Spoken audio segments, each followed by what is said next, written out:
ये रिश्ता क्या कहलाता है कि आज के एपिसोड की शुरुआत में विदा मंदिर के दिए पर अपना हाथ जलाने की कोशिश करती है।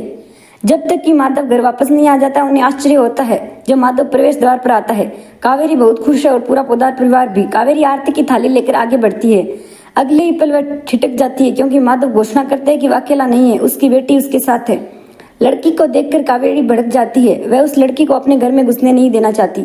अबीरा जवाब देती है कि वह भी नहीं चाहती थी। वह घोषणा करती है कि वह एक आउट हाउस में रहेगी। मनोज, मनीषा, अरमान और युवक अबीरा को देखकर बहुत खुश होते हैं। वह चेतावनी देती है कि लड़की पोदार के घर में कदम नहीं रखेगी। माधव बताता है कि वह यहाँ अकेला नहीं आया है। वे अपने घर वापस चले जाते हैं। कावेरी अबीरा और माधव से भिड़ जाती है। वह अबीरा से कहता है कि उसे नफरत से भरे घर में रहना पसंद नहीं है। वह वापस जाना चाहता है। कावेरी उसे रोकती है। जब वह मुड़ता है तो कहता है कि अगर उसकी बेटी को अनुमति नहीं दी गई तो वह अंदर नहीं जाएगा। वह अबीरा के साथ बाहर के घर में रहेगा।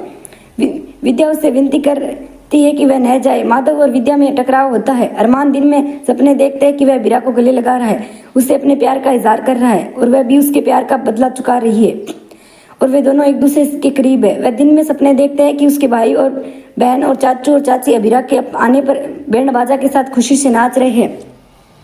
जल्द ही उसका सपना टूट जाता है और वह खुद को दादी सास के पास खड़ा पाता है। वह आरती और तिलक के साथ अबीरा का स्वागत करने का फैसला करते हैं। जैसे ही वह आगे बढ़ता है वह सभी हैरान रह जाते हैं। कुछ कदम आगे बढ़ने पर वह लड़खड़ा कर अबीरा पर गिर जाता है। उसके हाथ से कुमकुम अबीरा के माथे और मांग पर लग जाता है। सभी चौंक जाते हैं। अबीरा और अरमान एक साथ नजदीकी पल बिताते हैं। वह उसे दूर धकेलती है और सिंदूर कुमकुम पहुंचने की कोशिश करती है। युवा अभिमान को नजदीकी पलों में देखकर बहुत खुश होते हैं। मनोज और मनीषा भी कावेरी, संजय और विदा उन्हें नजदीक आते देखना पसंद नहीं करते। माधव और अबीरा बाहर की ओर बढ़ते हैं। विद्या उससे पूछती है कि वह उसकी शादी के बजाय इस अबीरा को अधिक महत्व क्यों दे रहा है। माधव विदा को बताता है कि उसने दावा किया था कि वह उसके साथ सुलह करना चाहती थी, लेकिन उसने कभी कोशिश नहीं की। उसने उसे कभी माँ सा और इस परिवार से ज्यादा महत्व नहीं दिया। अगर वह चाहे तो वह आउट हाउस में उसके साथ आ सकती है, लेकिन वह जानता है कि वह उसके बजाय मासा के साथ रहेगी। विद्या सोच में पड़ जाती है। आर्यन, क्रश, चारू, मनीषा और मनोज बहुत खुश है कि अबीरा वापस आ गई है। उन्हें लगता है कि अरमान का प्यार उन्हें करीब लाएगा और अबीरा जल्दी अरमान को माफ कर देगी। उन्हें लगता है कि अभिमान माधव विदा से पहले फिर से मिल जाएगा। उन्होंने शर्त लगाई है। अबीरा और माधव पोदार हवेली के बाहर घर में चले जाते हैं।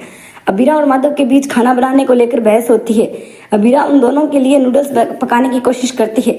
माधव नूडल्स का आनंद लेने के लिए उत्सुक रहता है। अबीरा बड़े चाव से अपनी मम्मा को याद करती है और कैसे उन्होंने नूडल्स साझा किए थे। वह पुरानी यादों में खो जाती है। अबीरा फोन पर बात कर रही है और अरमान अपने कमरे की खिड़की से उसे घूरता हुआ दिखाई देता है। अरमान ने देखा कि अबीरा उसे परेशान करने वाले मच्छरों से लड़ने की कोशिश कर रही है। वह खिड़की बंद करने लगती है और अरमान को नोटिस करती है। वह गुस्से में खिड़की बंद कर देती है और पर्दे खींच देती है। अरमान आउट हाउस में मच्छर भगाने वाली दवा और स्प्रे देने का फैसला करता है। वह गलती से अबीरा से टकरा जाता है जो आउट हाउस में स्प्रे कर रही थी।